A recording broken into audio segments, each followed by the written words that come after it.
Yeah, Armour's one that, a bit like Sam, has really developed through this year, and people often don't realise that Armour didn't play any Coates League footy last year due to injury and just due to the nature of our squad. I mean, we had quite a few tools last year, particularly for the ball with guys like Cal Shadir that we're obviously preferencing.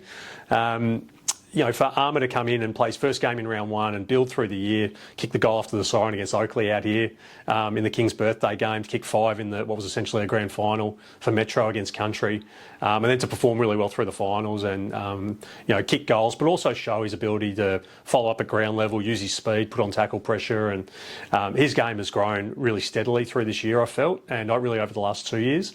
And I think for him, key position players take time at AFL levels, so he's going to keep growing and getting better. I think we're just scratching the surface with Harry, and he's got enormous potential going forward.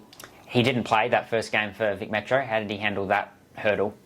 He handled it well, and I think all the Metro players understood that, the players in the primary squad for Metro were all going to play a number of games. Some would play 4, some would play 3, some would play 2. There was a great understanding from that group, and as a coach, I was really appreciative of that. Armour would love to have played every game like every player would have, but he handled it really well, and when he came in, he took his opportunity and really became our leading key forward along with Tom Sims, and for him to be the equal leading goal kicker at the end of the Nationals, I thought was a great effort for him. And his ground level work for a key forward, another real string to his bow?